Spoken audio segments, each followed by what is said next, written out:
आजच्या या शुभमंगलमयी महिला दिन सोहळ्यानिमित्त उपस्थित कार्यक्रमाच्या प्रमुख वक्त्या तेजस्वी सातपुते मॅडमचे मनापासून स्वागत. त्याचबरोबर आपल्या संस्थेचे सचिव Shri Giriraj Sawant sir, campus director Shri Vasant Bugade sir, महाविद्यालयाचे प्राचार्य डॉक्टर सेम सेगानी सर, प्रथम वर्ष विभाग प्रमुख श्री सुरेंद्र कोकणे सर, इतर सर्व विभाग प्रमुख, ट्रेनिंग आणि प्लेसमेंटचे श्री उंडेगावकर सर, उपस्थित सर्व विद्यार्थी, पालक, आपणा सर्वांचे मी ज्ञानेश्वरी गावडे मनोभावे सहर्ष स्वागत करते. सन 1921 पासून जगातील विविध क्षेत्रांमध्ये कार्यरत असलेल्या महिलांप्रती सन्मान, कौतुक आणि प्रेम सादर करण्यासाठी 8 मार्च हा दिवस महिलांच्या आर्थिक, राजनैतिक आणि सामाजिक क्षेत्रातील उपलब्धीच्या सन्मानार्थ उत्सव म्हणून साजरा करतात. जगतजननी स्त्रीच्या सन्मानासाठी आजचा दिवस उत्सव म्हणून साजरा करतात ही अतिशय गौरवाची बाब आहे. म्हणूनच म्हणावेसे वाटते, वाळ नाही तलवार आहे, वाळ नाही तलवार आहे, ती समशेरीची धार आहे. स्त्री म्हणजे अबला नाही, स्त्री म्हणजे अबला नाही, ती तर धगधगता अंगार आहे, ती तर धगधगता अंगार आहे. यानंतर आजच्या कार्यक्रमाचे अध्यक्ष आपल्या कॉलेजचे सर्वांचे लाडके प्रिन्सिपल सेगानी सर यांनी आपले मनोगत व्यक्त करावे अशी मी त्यांना विनंती करते. Please sir.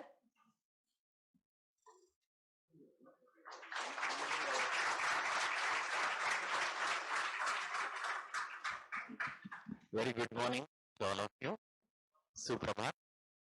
Nice introductory part by Gyaneshwari. I am very happy to see that the first year girl has taken this. And today on Women's Day, it's very important to mention the greets and other parts related to the woman. म्हणजे मला असं म्हणायचं आहे, आजचा हा दिवस हा खऱ्या अर्थाने जे नारी आहे, नारी शक्ती आहे, तिचं कुठेतरी मला असं वाटतं की काउंट व्हावं, एक्नॉलेजमेंट व्हावं, गौरव व्हावं. त्यासाठी हा एक वुमन्स डे 8 मार्च एक असं आपण म्हणतो की जागतिक स्तराचा एक रिप्रेझेंटेटिव्ह डे, की ज्या दिवशी मला असं वाटतं की तसं तर आपण बघितलं तर हा एकच दिवस नाही, म्हणजे मी एक बोलायला इच्छितो, कारण the overall contribution of any lady or any woman or any girl, you can give any name to her. She may be sister, she may be the spouse, she may be the wife, she may be the any type of beloved. आपण तिला आई म्हणू शकतो, काय पण म्हणू शकतो. तिच्याशिवाय संसार नाही, संसाराचा गाळा नाही. पण हा एक दिवस मला असं म्हणायचं आहे की आपण तिच्यासाठी, तिच्या कौतुकासाठी काहीतरी आपल्याकडून जे काही शक्य आहे, म्हणजे आपण म्हणतो ना की there is always the time when we have to greet someone. The greet should not be in terms of any materialistic thing, but it should be even by good words and good विशेस.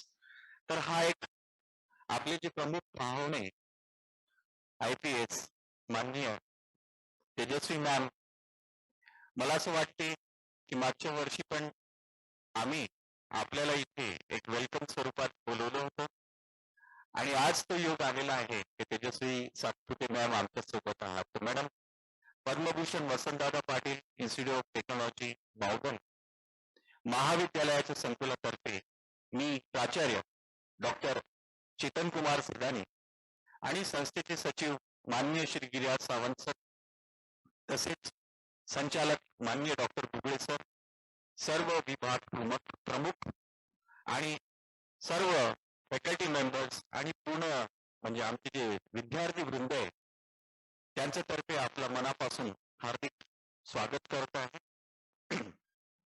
मी 2 मिनिटं घेईल थोडस आपल्या संस्थेबद्दल बोलायला आणि एक माझी जी आजची स्पीच आहे त्याला मी स्टार्ट करतोय. सर्वप्रथम एक संस्कृत क्लास आता ज्ञानेश्वरीने म्हटलं त्याला मी थोडंसं एडिशन करतो. बलिका अहम बालिका, नवयुग जनिता अहम बालिका, नाहम बल दुर्बला, आदिशक्ती अहंबिका. बालिका फक्त बालिका नाही, बालिका सृजन करता आहे, जननी आहे, ती आदिशक्ती आहे आणि ती अंबिका पण. जर आपण बघितलं तर एक थोडस फॅक्ट जे आपण आपल्या भारतीय नारी आणि नारीचं कंट्रीब्युशन बद्दल बोलतोय, तो नुकताच जो सर्वे आलेला आहे त्या सर्वेचे काही पॉइंट्स मी शेअर करतोय. आपल्या भारतात जो वर्क फोर्स म्हणतो आपण, प्रायव्हेट सेक्टर किंवा पब्लिक सेक्टर, या दोन गोष्टीला आपण डिवाइड करतो. तर अराउंड 2020 चा एक सर्वे आहे, in which the woman empowerment survey, women's era survey, the statistical data and analysis of the women's contribution in India. असे जे 3-4 महत्वाचे सर्वे and the government of India related to the IPS and IAS occupancy by the women, हे जे 4 महत्वाचे सर्वे आहे त्यामध्ये privatisation आणि globalisation आणि पब्लिक एंटरप्राइज जर आपण बघितलं तर जवळपास 25.5% is the contribution of the women in the employment nowadays. Significantly 15.5 पासून 25.5, 15.5 म्हणजे 2015चा सर्वे आणि 25.5 म्हणजे 2020चा सर्वे. You can see a 10% rise in the women employment and indirectly it is nothing but the women empowerment. जे म्हणतो ना की the occupancy of the 20, merely it is a 20% in the position in the public sector by the women, still 80% by the male, 20% by the female. Dissimally, their presence is less than 15% of the senior civil services post in the government of India. Further, they are head secretary of just 25 departments and organizations out of total 95 approved government organizations from India. To achieve the equitable development in the society, we are always speaking about the gender equity. And in this gender equity, I can say the civil services is sine qua non because it is crucial that the structure of authority, decision making and implementation should be modified to provide access in equal segments. So ironically, I can say 20% women are in the decision making at the public services and private services. आणि Indian administration किंवा IPS याला जर आपण म्हटलं तर there is only 5.6% contribution of the women. The recent survey shows that around 17,000 women are in the IAS and IPS category. So I am very much proudful that out of these, hardly the 20,000 which can be countable on the finger, today we are having one IPS, Tejasvi Sapute ma'am with us. So it's a great deal. So just I can't say it is one type. तुम्हाला असं वाटतं की आपण काही हजारांमध्ये म्हणजे आपल्याकडे कर्तृत्वगार woman एम्पॉवरमेंटचे IPS officer आपल्या सोबत होतो, एक टाळ्या त्यांच्यासाठी please.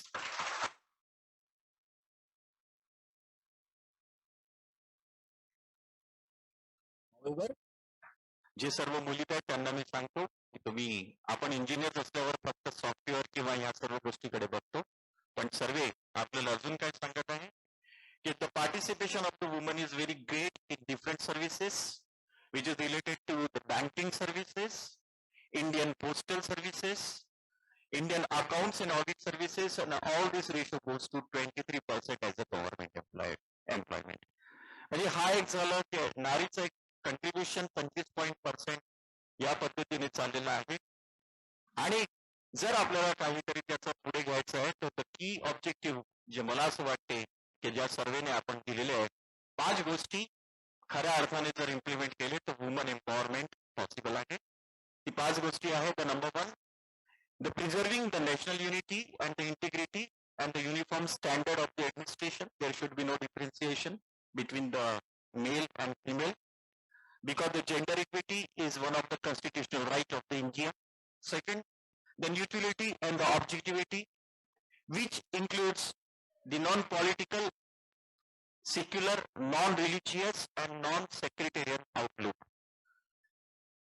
Third point, it is related with the competency, the efficiency and the professionalism in such a way that one has to develop or one has to create or one has to design such type of career for the woman that at the entry level as well as at the work level it can attract for the best perspective to the woman and can provide a more lucrative future and appreciation for her work.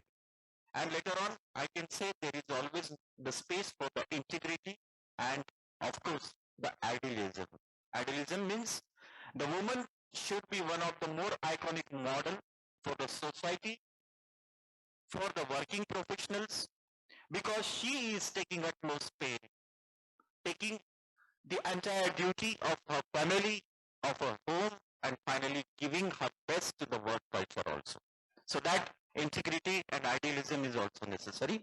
So from this particular मला असं वाटते या मंचच्या माध्यमातून मला असं वाटतं की वुमन एम्पॉवरमेंट आपण म्हणतोय तर त्यासाठी एक प्रयत्न society through, nationalism through, contribution through व्हायला पाहिजे. आणि सर्वात शेवटी श्रीमद भगवद्गीताचा एक श्लोक ज्यामध्ये श्रीकृष्णाने आईचा एक वखाण केलेलं आहे. आपला जो एक धाम आहे, श्रीकृष्ण धाम जे म्हणतो, त्या धामाची तुलना त्यांनी म्हटलंय की जर तुम्ही माझ्या धामात येऊ शकत असाल तर तुम्हाला भरपूर काही कर्म करायचे. त्याचे जे पूर्ण अध्यायच आहे त्या अध्यायामध्ये त्यांनी म्हटलंय, पण त्यांनी एकच श्रीकृष्णाने म्हटलंय, त्यांनी आपली एक दोन आई म्हणजे त्यांची तुम्हाला माहित आहे की देवकी त्यांना जन्म देणारी आई आणि माता यशोदा त्यांचं लालन पोषण करणारी आई. त्यांनी एकच श्लोकामध्ये ते एंटायरली पूर्ण स्पान कव्हर केलेला आहे.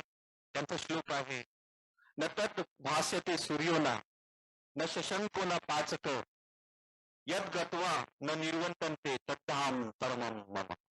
माझ्या धामाला जर यायचं आहे तर तुम्हाला सूर्यासारखं बनायची गरज नाही, शशांकासारखी गरज नाही. आपल्या आईच्या शरणी जा, आईला मान दे, तू माझ्या धामाला पोचशील, माझ्या धामाला पोचशील. असं म्हणून मी आपले 2 शब्द संपवितो. Thank you very much. धन्यवाद सर. ज्याप्रमाणे घराला आईशिवाय शोभा नसते त्याचप्रमाणे आयुष्यालाही मैत्रिणीशिवाय शोभा नसते. आई, बहीण, मैत्रीण, पत्नी अशा अनेक भूमिका साकारणाऱ्या स्त्रीने घर सांभाळण्यापासून ते फायटर जेट चालवण्यापर्यंत प्रत्येक क्षेत्रात स्वतःचं वेगळं असं अस्तित्व निर्माण केलेलं आहे. असे स्वतःचं वेगळं असं अस्तित्व निर्माण करणाऱ्या सोलापूर ग्रामीणच्या एसपी तेजस्वी सातपुते मॅडम यांच्याशी आज आपण संवाद साधणार आहोत. तरी मी कुमारी पायल गायकवाडला त्यांचा परिचय देण्यासाठी स्टेजवर आमंत्रित करते. पायल प्लीज.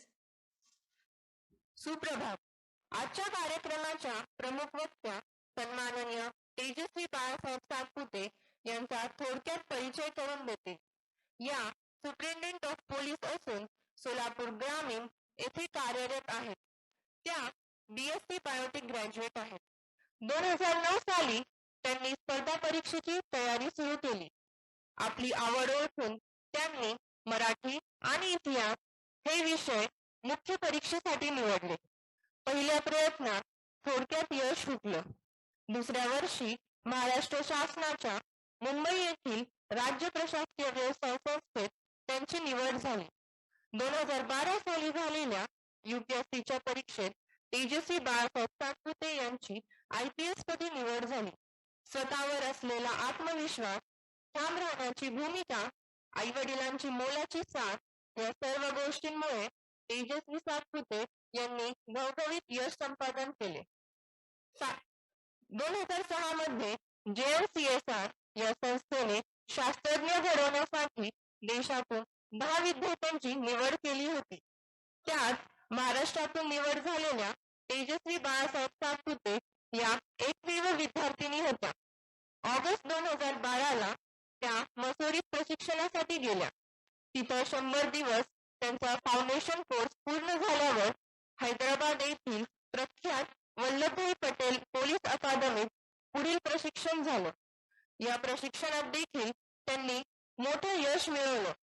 या प्रशिक्षणात पोलिसांच्या नेतृत्वावर आधारित होणाऱ्या लेखी परीक्षेतील स्पर्धेच्या त्या मानकरी ठरल्या. अतिशय खडतर प्रशिक्षण आटोपून त्या महाराष्ट्र पोलीस सेवेत जालना जिल्ह्यातील परतूर येथे सहाय्यक पोलीस अधीक्षक म्हणून दाखल झाल्या. तिथे त्या डिसेंबर 2014 ते एप्रिल 2016 दरम्यान होत्या. नंतर त्यांची नेमणूक राज्य गुप्तचर विभागात पोलीस अधीक्षक म्हणून झाली. गुप्तचर विभागातून त्यांची बदली झाली पुणे ग्रामीणला. पुणे जिल्ह्याच्या उत्तर विभागाच्या अतिरिक्त पोलीस अधीक्षक म्हणून त्या 6 वर्ष कार्यरत होत्या. नंतर पुणे शहर पोलीस दलात त्यांची नेमणूक उपायुक्त या पदावर झाली. फेब्रुवारी 2019 ते 2020 पर्यंत त्या जिल्हा पोलीस अधीक्षक सातारा म्हणून कार्यरत होत्या. आतापर्यंतच्या प्रत्येक नेमणुकीत त्यांनी आपला वेगळाच ठसा उमटवला आहे. धन्यवाद. आता मी मॅडमला विनंती करते की त्यांनी संवादाला सुरुवात करावी. Please madam. Good morning all. सर्वप्रथम मी सेदानी सर, प्राचार्य PVPIT आणि संपूर्ण टीम चे खूप मनापासून आभार मानते की आज त्यांनी सर्व विद्यार्थ्यांसोबत इंटरॅक्शन करण्याची ही संधी मला उपलब्ध करून दिली. महिला दिनाच्या निमित्ताने मी उपस्थित सर्वांनाच खूप शुभेच्छा देते. या शुभेच्छा मी केवळ स्त्रियांना देणार नाही किंवा केवळ मुलींना देणार नाही, कारण महिला या आपल्या समाजाच्या 50% भाग आहेत आणि एखादी महिला जेव्हा पुढे जाते तेव्हा ती एकटी पुढे जात नाही, ती आपल्या कुटुंबाला आणि म्हणूनच संपूर्ण समाजाला घेऊन पुढे जात असते. त्यामुळे महिला दिन हा फक्त महिलांनी साजरा करण्याचा दिवस आहे असं मला वाटत नाही. महिला दिन हा संपूर्ण समाजाने साजरा करण्याचा दिवस आहे, ज्यामध्ये आपल्या समाजातील महिलांनी जे चांगलं कार्य कर्तृत्व केलेलं आहे त्याला संपूर्ण समाजानं रेकॉग्नाइज करणं आणि तिला शुभेच्छा देणं, तिच्या पाठीवरती थाप ठेवणं आणि असं कर्तृत्व गाजवू पाहणाऱ्या भविष्य काळातल्या सर्व वयामधील मुलींना प्रेरित करणं हे या दिवसामधून आपण साध्य करू शकतो. अर्थात असा हा एकच दिवस म्हणजे पुरेसा होणार नाही, असा प्रत्येकच दिवस असायला हवा, परंतु त्याची कदाचित आठवण करून देण्यासाठी असा एक दिवस आपण साजरा करतो. माझ्याशी कोकणे सर जेव्हा बोलले होते, मी त्यांना माझ्या आजच्या संवादाचा विषय विचारला होता, तर मुलं आणि मुली सर्वच इथं उपस्थित असणार आहेत आणि एकंदरीत करिअर गायडन्स किंवा मोटिवेशन हा सब्जेक्ट असावा असं त्यांनी मला सुचवलेलं आहे. मला तुमच्या सगळ्यांसोबत एक 5 ते 10 मिनिट स्पर्धा परीक्षा त्याच्यासाठी करायची तयारी किंवा इन जनरल तुम्ही कुठलंही क्षेत्र निवडणार असाल तर त्या करिअरमध्ये आपल्याला जर चांगलं करायचं असेल तर आपण नेमकं काय केलं पाहिजे या संदर्भात बोलायला आवडेल. आणि मला सगळ्यात जास्त आवडेल की माझं ते 10 ते 12 मिनिटांचं माझ्या वतीनं बोलणं संपल्यानंतर तुम्ही प्रश्न विचारावेत, कारण मला काय सांगायचंय याच्यापेक्षा तुम्हाला काय जाणून घ्यायचंय, तुम्हाला काय ऐकायचंय हे आमच्या सगळ्यांसाठी जास्त महत्वाचं आहे, कारण हा कार्यक्रम तुमच्यासाठी होतो आहे. त्यामुळे तुमचे प्रश्न तुम्ही तयार ठेवा. करिअर गायडन्स किंवा माझ्या जर्नी विषयी मी खूप व्यासपीठांवरती बोललेले आहे, ते तुम्हाला कुठेही ऐकायला मिळू शकेल. परंतु तुम्हाला जे स्पेसिफिक प्रश्न असतील त्यांची उत्तरं जर आजच्या या संवादानंतर तुम्हाला मिळू शकली तर आजचा हा कार्यक्रम आपला यशस्वी झाला असं मी समजेन. UPSC ची मी सुरुवात केली त्यावेळेला मला काही फार विशेष या शाखेचं ज्ञान नव्हतं, त्यामुळे मी 2-3 वेळेला क्षेत्र बदलली. मला खूप लहान असताना पायलट व्हावंसं वाटायचं, नंतर काही कारणास्तव मला ते नाही होता आलं, मला ते कंटिन्यू नाही करता आलं माझं स्वप्न. मला पुढे समजत नव्हतं की आपण काय करावं, मग मी BSc बायोटेक्नॉलॉजीला प्रवेश घेतला. ते करत असताना मला जाणवलं की हे क्षेत्र सुद्धा मला आयुष्यभर आनंदी ठेवेल असं वाटत नाही. मग त्या टप्प्यावर मी LLB साठी प्रवेश घेतला पुण्यामध्ये आणि LLB करत असताना मला UPSC या क्षेत्राची माहिती मिळाली आणि हे क्षेत्र मला खुणावत होतं. मी UPSC करायचं ठरवलं आणि मग परीक्षा दिली. साधारणतः 2 वर्ष मी या परीक्षेसाठी अभ्यास केला, 2 अटेम्प्ट दिले.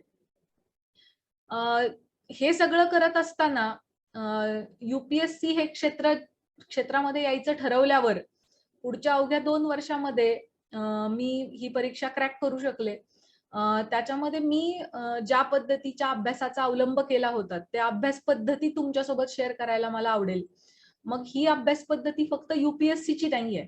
तुम्ही कोणत्याही क्षेत्रामध्ये जर काम करत असाल तर कदाचित मी आता तुम्हाला ज्या काही गोष्टी अंडरलाईन करणार आहे त्या गोष्टींचा तुम्हाला सर्वच क्षेत्रांमध्ये फायदा होऊ शकेल. आपल्याकडे एक म्हण आहे, if you fail to plan you plan to fail. त्यामुळे पहिली गोष्ट ही कोणत्याही अभ्यासासाठी सगळ्यात जास्त महत्वाची असेल तर ती तुमचं प्लॅनिंग आहे.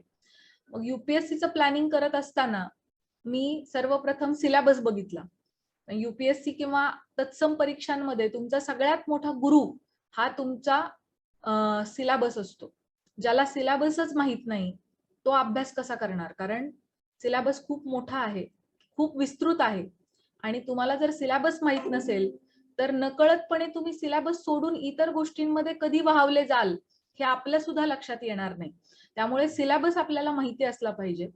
दुसरा आपला जो गुरु आहे ते आहेत पास्ट इयर क्वेश्चन पेपर्स, की इथून माग या प्रकारच्या परीक्षांनी आपल्याला काय प्रकारचे प्रश्न विचारलेले आहेत. मग 5 वर्षांमधले, 10 वर्षांमधले तुम्ही क्वेश्चन पेपर्स बघायला हवेत आणि काय प्रकारच्या, काय धाटणीचे प्रश्न युपीएससी तुम्हाला विचारते हे आपल्याला समजतं. आता अर्थात मी युपीएससी म्हणून हे बोलत असले तरी जे ज्या क्षेत्रामध्ये करिअर करू इच्छित त्यांनी त्या क्षेत्रासाठी म्हणून हे घ्यायचं आहे. त्यामुळे पहिली सुरुवात जी मी केली की सगळा सिलेबस आधी मी वारंवार वाचला. म्हणजे ऑलमोस्ट मला तोंडपाठ झाला होता सिलेबस, की अच्छा हिस्ट्रीमध्ये काय कंटेंट आहे, जॉग्रफीमध्ये काय कंटेंट आहे, आणि मग तो सिलेबस पूर्ण करण्याचा मी प्रयत्न केला.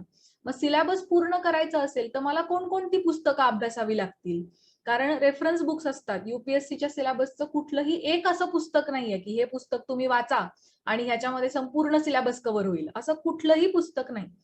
मोठे मोठे रेफरन्स बुक्स आहेत. प्रत्येक रेफरन्स बुकचं सगळंच काही वाचण्याची आवश्यकता नाही. असे काही रेफरन्स बुक आहेत की ज्याच्यामध्ये मेजॉरिटी सिलेबस कव्हर होतो, म्हणजे 50%, 60%, 65% सिलेबस हा कव्हर होतो. मग तुम्ही असं पुस्तक निवडा म्हणजे त्यात तुम्हाला 60-65% सिलेबस सापडेल. आता उरलेला जो 30-40% सिलेबस आहे तो वेगवेगळ्या रेफरन्स बुक्स मध्ये तुम्हाला कव्हर करायला लागेल. मग त्या रेफरन्स बुक मध्ये पुन्हा रिपिटेटिव्ह पण होऊ शकतं, पण ते रिपिटेशन तुम्ही टाळा. आधीच्या पुस्तकामध्ये जे टॉपिक्स नाहीयेत तेच फक्त त्या नवीन रेफरन्स बुक्स मधून वाचण्याचा प्रयत्न करता येऊ शकतो. आणि असं करून एकदा आपण आपली पुस्तकं सिलेक्ट केली की मग त्या पुस्तकांचं वारंवार वाचन करून त्याचे योग्य ते रिव्हिजन करणं, त्याच्या योग्य त्या कन्क्लुजन्सना पोहोचता येणं, त्याचं योग्य त्या अनालिसिस करता येणं फार महत्वाचं आहे. आपण फक्तच वाचत राहिलो आणि रिव्हिजन करू शकलो नाही तर आपण विचार मंथन करू शकणार नाही, आपलं मत बनवू शकणार नाही, अनालिसिस करू शकणार नाही. आणि युपीएससी मध्ये सगळ्यात महत्वाचं तेच आहे की तुम्हाला तुमचं स्वतःचं अनालिसिस करता येणं, तुमच्या स्वतःचं एक अंडरस्टँडिंग असणं आणि तुमच्या स्वतःच्या मतांपर्यंत पोहोचता येणं. त्यामुळे तुम्ही ज्या वेळेला पुस्तकं म्हणजे ठराविक जो दिलेला सिलेबस आहे तो तुम्ही जेव्हा वेळोवेळी आणि वारंवार वाचता तेव्हा तुमचा हा दृष्टिकोन चांगल्या पद्धतीने विकसित होतो आणि मग तुम्हाला स्वतःचं मत खूप चांगलं स्पष्टपणे तुमच्या आन्सर शीट मध्ये मांडता येतं. मग आता रिव्हिजन्स कशा ठरवायच्या, तर उदाहरणार्थ पहिला रीडिंग करण्यासाठी सगळ्यात जास्त वेळ लागत असतो कायमच, कारण आपण पहिल्यांदा वाचत असतो. कम्पॅरेटिव्हली तुम्ही जर सेकंड टाइम वाचलं तर थोडासा कमी कालावधी लागतो, थर्ड टाइम वाचतो त्यावेळेला आणखी कमी कालावधी लागतो. आता प्रत्येक माणसाच्या रिव्हिजन्सचे नीड, आवश्यकता ही वेगवेगळी आहे. काही व्यक्तींना 2 रिव्हिजन मध्ये सुद्धा सफिशियंट होऊ शकतं, काही व्यक्तींना 3 रिव्हिजन लागू शकतात, काही व्यक्तींना 4 रिव्हिजन लागू शकतात. मग आपल्याला किती रिव्हिजनची गरज पडणार आहे, आपण कोणत्या पठडीतले व्यक्ती आहोत हे आपलं आपणच ओळखायचं असतं. आणि मग त्याच्या अकॉर्डिंगली मला पहिल्या रिडिंगसाठी किती वेळ माझ्या हातात आहे तो ठरवून घ्यायचा असतो. म्हणजे उदाहरणार्थ मला सगळी 25 चॅप्टर्स वाचायचे आहेत आणि 25 चॅप्टर्सच्या 4 रिव्हिजन जर मी करायच्या ठरवल्या तर मला पहिल्या रिव्हिजनसाठी उदाहरणार्थ माझ्या हातात 2 महिने येतात. मग 2 महिन्यांमध्ये जर मला एवढे 25 टॉपिक्स कव्हर करायचे असतील तर मी प्रत्येक दिवशी किती वाचन केलं पाहिजे ह्याचं एक ठोकताळा तुम्हाला बनवता येतो, त्याचं एक गणित तुम्हाला मांडता येतं आणि मग तेवढे तास तुम्ही अभ्यास करायचं ठरवू शकता. अनेक वेळेला मला हा प्रश्न विचारला जातो की तुम्ही किती तास अभ्यास करत होतात. हा प्रश्नच खूप इररिलिव्हंट आहे, कारण प्रत्येकाला अभ्यासाला लागणारा वेळ हा वेगवेगळा आहे. एखाद्या व्यक्तीला 4 तास अभ्यास करून जे साध्य होईल ते दुसऱ्या व्यक्तीला कदाचित 6 तासात पण साध्य होणार नाही. त्यामुळे प्रत्येकासाठी हा लागणारा वेळ वेगळा वेगळा आहे, आपण तो स्वतःसाठी ठरवायला हवा. अच्छा, कसला आवाज येतोय का? अच्छा ठीक आहे, आता नाही येते. सो प्रत्येकानं हा आपला आपला वेळ ठरवायला हवा आणि तो वेळ कॅल्क्युलेट करण्यासाठी तुम्हाला अभ्यासाचं हे प्लॅनिंग करणं.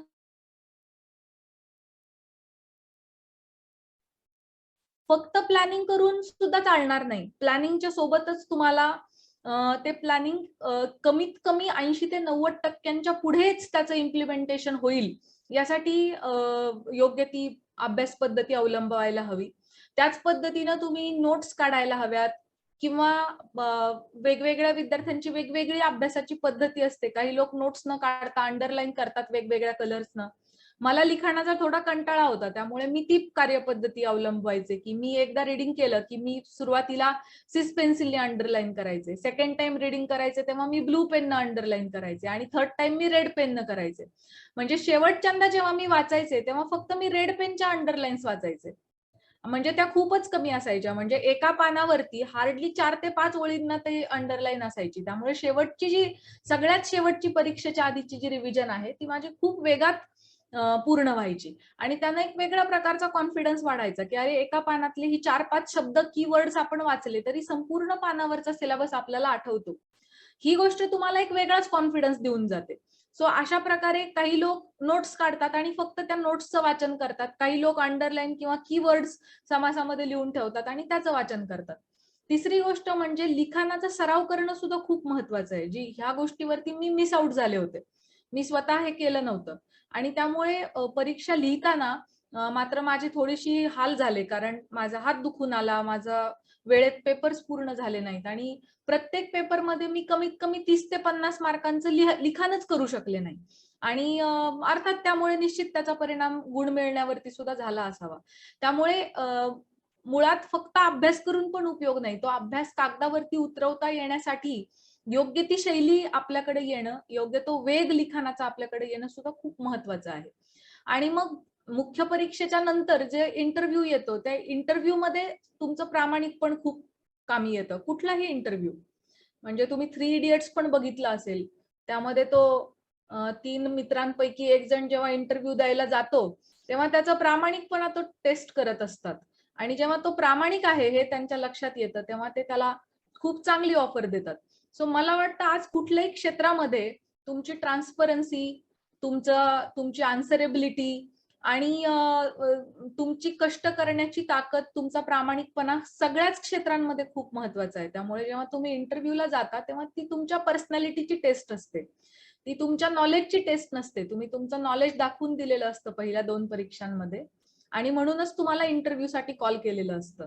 माझा इंटरव्ह्यूचं उदाहरण द्यायचं झालं तर मी इंटरव्ह्यू मध्ये त्यांनी माझा बायोडाटा बघितला. बायोडाटामध्ये त्यांना दिसलं की मी बायोटेक्नॉलॉजी केलेलं आहे, त्यानंतर मी LLB करत होते आणि मी मराठी आणि इतिहास हे विषय घेऊन UPSC दिलेली आहे. त्यामुळे त्यांनी मला खूप विनोदाने विचारलं की तुला कुठला नावडता विषय आहे का? आणि मी त्यांना खूप प्रामाणिकपणे सांगून टाकलं की मला इकॉनॉमिक्स आवडत नाही. मग त्यांनी मला पुढचे 8-9 प्रश्न इकॉनॉमिक्स वरतीच विचारले आणि त्याच्यातल्या फक्त एकाच प्रश्नाचं उत्तर मला देता आलं, कारण मला तो नव्हताच, आवडतही नव्हता, कळतही नव्हता.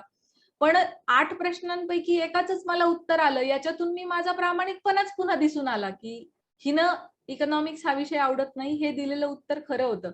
कारण हे कुणालाही समजू शकत होतं की ज्या अर्थी ते हा प्रश्न विचारतायत की तुला कोणता विषय आवडत नाही, त्या अर्थी पुढचे प्रश्न कदाचित ते त्या विषयावरती विचारू शकतात, हे माझ्याही लक्षात आलेलं होतं. मग अशा वेळेला जर मी खोटं बोलले असते आणि जॉग्राफी हा विषय मला आवडत असतानाही जॉग्राफी नावडताय असं सांगितलं असतं, मग पुढे विचारलेल्या प्रश्नांची मी धडाधड उत्तरं दिली असती, तर माझी उत्तरं कशी पटली असती? नावडत्या विषयाची एवढी एक्सलेंट उत्तरं कशी देता येतात माणसाला? यामधून मी कदाचित अप्रामाणिक ठरले असते. त्यामुळे तुमचा प्रामाणिकपणा खूप महत्वाचा आहे इंटरव्ह्यू मध्ये. तुमची ट्रान्सपरन्सी खूप महत्वाची आहे. तुमचा कॉन्फिडन्स आणि किती स्ट्रेस तुम्ही घेऊ शकता हे खूप महत्वाचं आहे. 7-8 प्रश्नांची उत्तरं देता न आल्यावर जर कदाचित माझा घसा सुकून गेला असता, माझ्या कपाळावरती घामाचे थेंब आले असते, तर कदाचित मी स्ट्रेस बेअर करू शकत नाही असा त्याचा अर्थ झाला असता. पण मला अशा पद्धतीचं टेन्शन नाही आलं, ना माझा घसा सुकला, ना माझ्या कपाळावर घामाचे थेंब आले, कारण मला ह्या गोष्टीचं मी ऍक्सेप्ट केलेलं होतं की हा विषय मला आवडत नाही. हे उत्तर मी प्रामाणिकपणे दिलंय. समोर बसलेली माणसं ही माझ्या वयापेक्षा जास्त वर्ष सर्व्हिस केलेली आहेत, त्यामुळे त्यांच्या आणि मी सर्वज्ञ नाही, त्यामुळे त्यांनी विचारलेल्या काही प्रश्नांची उत्तरं मला न येणं खूप स्वाभाविक आहे असं म्हणून मी ते स्वीकारलेलं होतं. आणि म्हणून मी त्या प्रश्नांची उत्तरं न आल्यामुळे डिप्रेस झाले नाही आणि मग पुढचा माझा इंटरव्ह्यू खूप छान झाला. त्याची उत्तरं मला खूप चांगली देता आली आणि त्या वर्षीचे त्या पॅनलचे हायेस्ट मार्क्स मला मिळाले.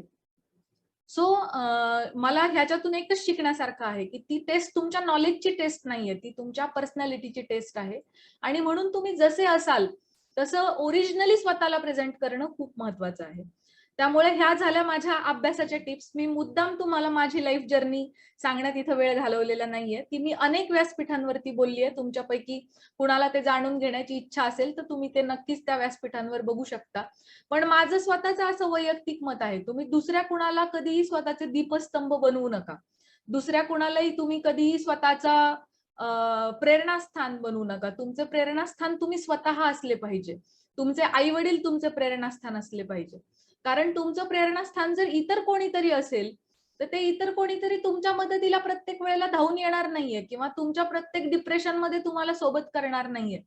फक्त 3च लोक अशी मदत करू शकतात. एक म्हणजे तुम्ही स्वतः आणि त्याच्या खालोखाल तुमचे आई आणि वडील, जे तुमच्यासाठी कायम तिथे असतात. मी युपीएससी करत असताना जेव्हा असे प्रसंग यायचे की मला डिप्रेस झाल्यासारखं वाटायचं किंवा मला अभ्यासाचा कंटाळा यायचा, तेव्हा मी माझ्या आई वडिलांचं स्मरण करायचे की माझे आई वडील वर्षानुवर्ष कष्ट करत आहेत आणि ते आपल्यासाठी कष्ट करत आहेत. वर्षानुवर्ष इतके कष्ट करून ते थकत नाहीत. माझे बाबा तर रविवारी सुद्धा सुट्टी घेत नाहीत, ते व्यावसायिक आहेत. आमचं कलरचं छोटं शॉप आहे शेवगावमध्ये. मग रविवारी सुद्धा माझे बाबा जर सुट्टी घेत नाहीत आणि हे सगळं जर आमच्या तिघांसाठी चाललंय, आम्हा भावंडांसाठी चाललंय, तर आपण स्वतःसाठी न थकता अभ्यास का करू नये, असा प्रश्न मी स्वतःला विचारायचे. त्यामुळे माझं असं म्हणणं आहे की अनेक संघर्षाच्या स्टोरीज तुमच्या समोर येतील माझ्यासारख्यांच्या. परंतु इतरांचे संघर्ष ठीक आहे, ऐकून एकदा ऐकले इंटरेस्टचा भाग म्हणून, सिमिलॅरिटी शोधून त्यातून काहीतरी प्रेरणा घेऊन पुढे जाण्याचा प्रयत्न झाला, तिथपर्यंत ते ठीक आहे. परंतु दुसऱ्या कुणाला आपलं प्रेरणास्थान बनवू नका. ते तुम्हाला स्वतःला किंवा तुमच्या आई-वडिलांना त्यांच्या जीवनाच्या संघर्षाला आणि त्यांच्या कष्टांना तुम्ही तुमच्या प्रेरणेचं खरं स्रोत बनवा. ते तुमच्याकडे कायम असेल, ते तुमच्यापासून कोणी हिरावून घेऊ शकणार नाही. सो हे झालं माझं निवेदन. यानंतर मला तुमचे प्रश्न स्पेसिफिक आणि त्या प्रश्नांची उत्तरं द्यायला आवडतील.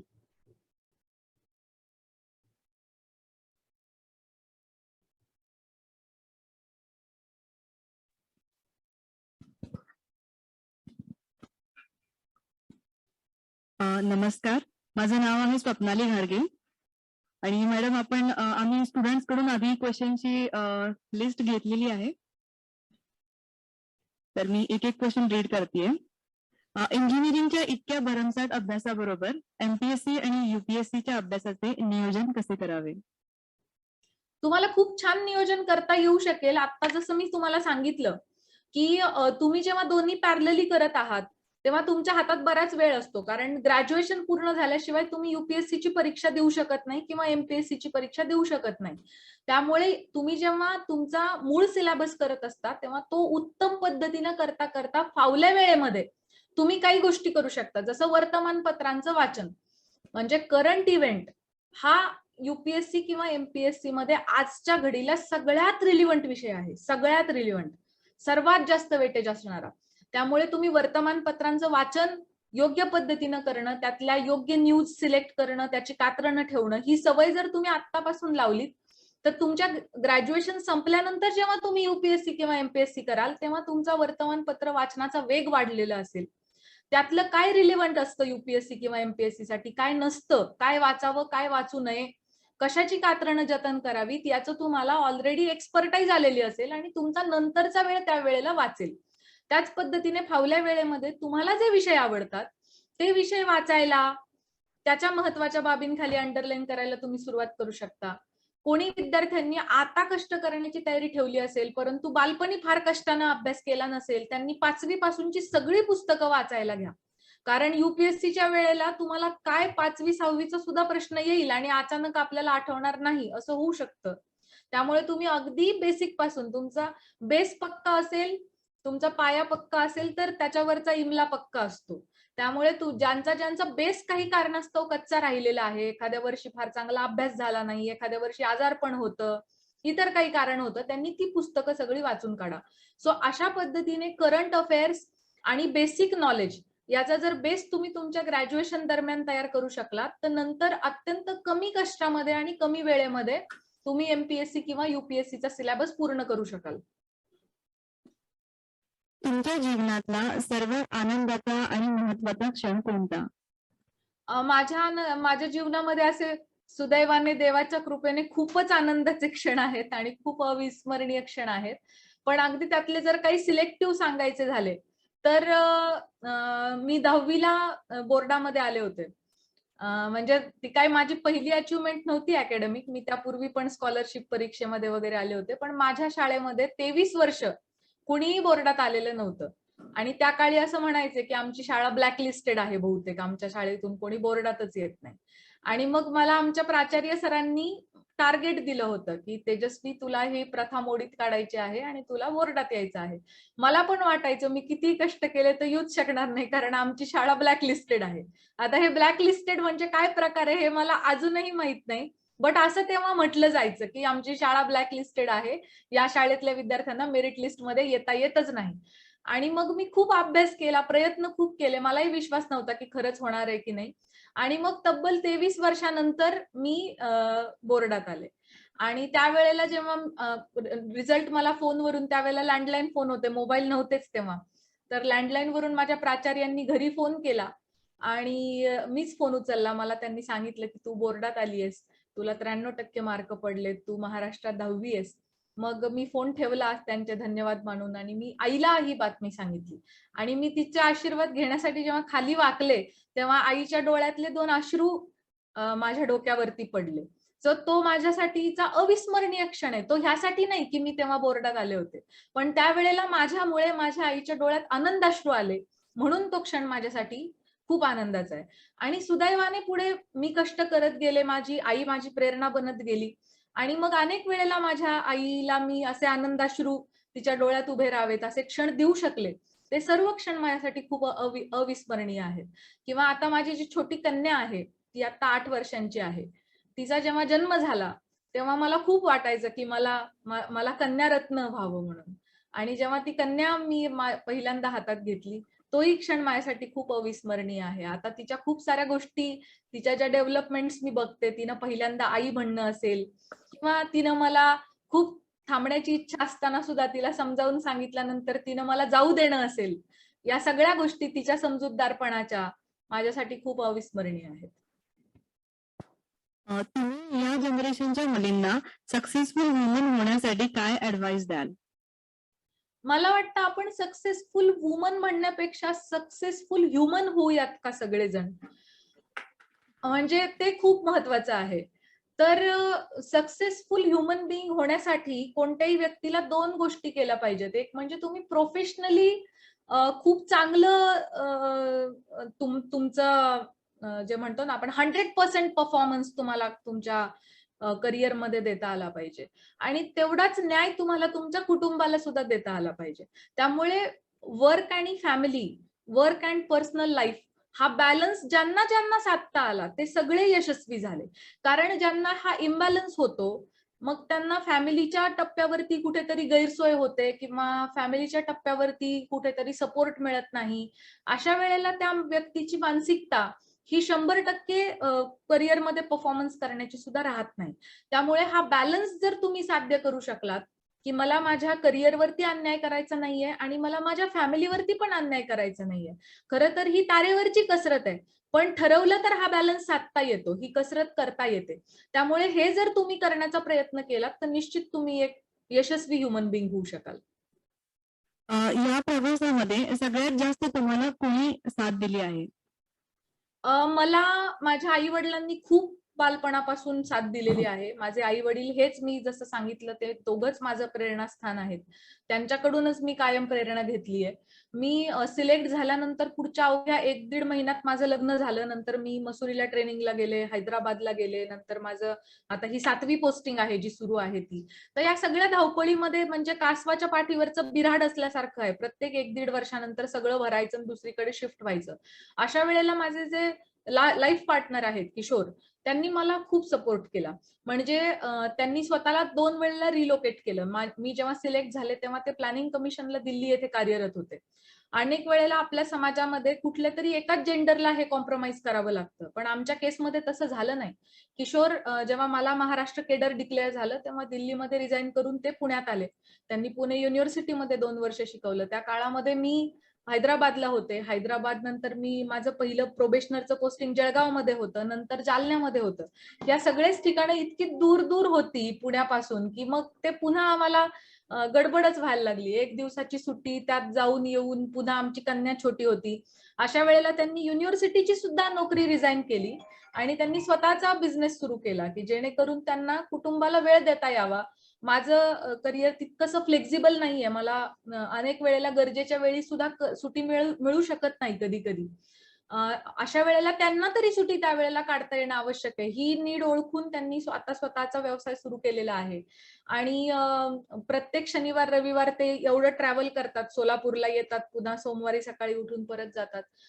जसं मी थोड्या वेळापूर्वी सांगितलं, माझी कन्या ती इतकी छोटी आहे पण तिच्या समजूतदारपणाची कमाल आहे. म्हणजे एरवी तर ती मला खूप हसून बाय बाय करतेच. मी उशिरा आले तरी ती त्याचं कधी वाईट मानून घेत नाही किंवा माझ्यावर रागराग करत नाही. पण अगदी रविवारच्या दिवशी तिची अपेक्षा असते. तिनं मला शनिवारीच विचारून ठेवलेलं असतं, आई तुला उद्या सुट्टी आहे ना, मग उद्या आपण हे करूया ते करूया. आणि अचानक सकाळी रविवारी मला काहीतरी फोन येतो आणि जावं लागतं. अशा वेळेला त्या इतक्या छोट्याशा जीवानं सुद्धा इतका समजूतदारपणा घेणं की तिला 2 गोष्टी समजावून सांगितल्यानंतर पुन्हा तिनं हसून मला टाटा बाय बाय करणं आणि तिनं माझ्या पायातली बेडी न होणं. उलट तिनं मला हे म्हणणं की ठीक आहे आई, तुझं काम संपून तू पटकन परत ये, तोपर्यंत मी असं करून ठेवते. This is really what makes me going. आणि या सगळ्यांच्या साथीमुळे, या सगळ्यांच्या लाईक कॉन्स्टंट सपोर्टमुळे मी माझ्या करिअरमध्ये खूप चांगलं काहीतरी विचार करू शकत आहे, खूप चांगलं परफॉर्म करू शकत आहे. त्यामुळे माझ्या संपूर्णच फॅमिलीची साथ माझ्यासाठी खूप महत्वाची आहे. ग्रामीण भागातून शहरी भागात येताना आपल्याला काही लँग्वेज बॅरियरला सामोरं जावं लागलं का? हा, सामोरं जावं लागलं. माझी आजही भाषा जर तुम्ही पाहिली तर मी 2-3 वाक्य बोलले की लोक ओळखतात की मी नगरी आहे म्हणून. त्यामुळे हा नगरी टोन माझा कुठेच जाणार नाहीये. तो जन्मल्यापासून पहिल्यांदा तोच शिकलाय आणि तोच कायम बोललाय. पुण्यामध्ये जेव्हा मी पहिल्यांदा शिकायला आले तेव्हा काही काही गोष्टी होत्या की ज्याचं म्हणजे थोडंसं हसू व्हायचं की आमच्याकडे हा शब्द वेगळा बोलला जातो आणि पुण्याकडे तो शब्द वेगळा बोलला जातो.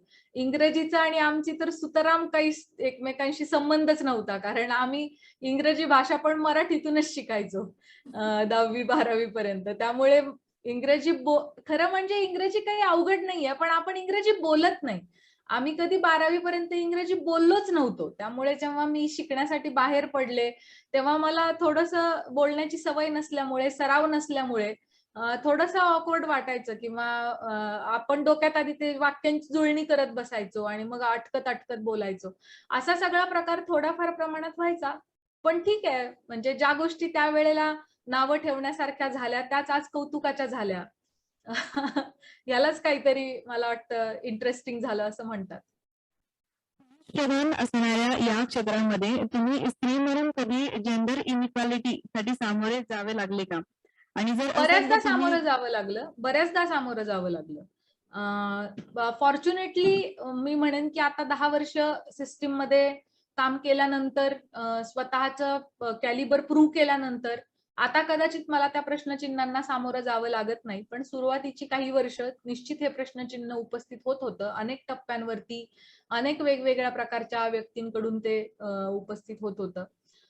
त्यामुळे थोडं असं होतं की जेव्हा तुम्ही लेडी म्हणून एखाद्या ठिकाणाचा पदभार घेता त्यावेळेला असं त्याला न्यूट्रली बघितलं जात नाही की बाबा बघूया 1 महिना 2 महिने काम आणि मग कमेंट करूया, असं नाही होत.